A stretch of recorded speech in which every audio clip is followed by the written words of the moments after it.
This is one of the first fields of wheat that we sown. It looks amazing, to be fair.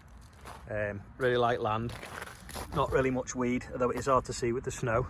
You can just see it nice in the rows. It's gone into its dormant stage now, so it won't really change probably now till March. So you might get bored of me showing you pictures of it. And then in the field next to, we go through the hedge. This is another field of oilseed rape. I think this was the first one we drilled as well. So remember I showed you one yesterday that was full of grass weeds. Well, this one, we've got on this to be able to spray it, so the grass weeds aren't too bad. But there is a few other different weeds that shouldn't be in here.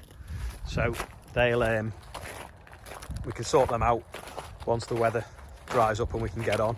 Because we're growing what's called a clear field crop. So it's kind of been bred to be resistant to certain chemicals. So we can go over it and it'll basically knock out all the other broadleaf weeds. So the likes of these and these. But it'll leave the rape plants, which are them.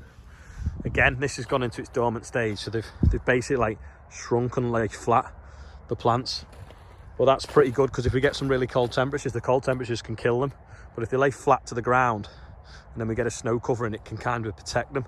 So when I've been in the Ukraine out there, if they get cold weather before they get snow, it will actually kill their oilseed rape off. But all this looks great. Field behind it, you can see if I zoom in, that's wheat as well after beans. That's looking good. And then over the railway, which is there, that's going to be some sort of spring crop. So we might try something different there. We might try piola, which is basically peas and oilseed rape grown together. So when the oilseed rape grows up, the peas grow up it and create a carpet about 2 foot off the floor.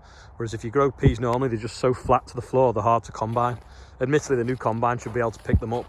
And then once you've harvested them, you put them over a screen and the peas go one way and then the oilseed rape drops through. So we might have a play with that on that field this year. So there's 44 acres there. It was going to have potatoes on, but it's too much hard work getting the potatoes backwards and forwards across that level crossing, because we all know what network rail are like. So that's about it for today. Just a bit of crop walking, nothing too fancy. We've had a motorhome go out on hire, that's come back today as well. So got that tucked away in the shed as well. Slight problem, fuse blew in the bed, but we've sorted that. So now the bed's going back up and down, that's good. So I'll see you all tomorrow.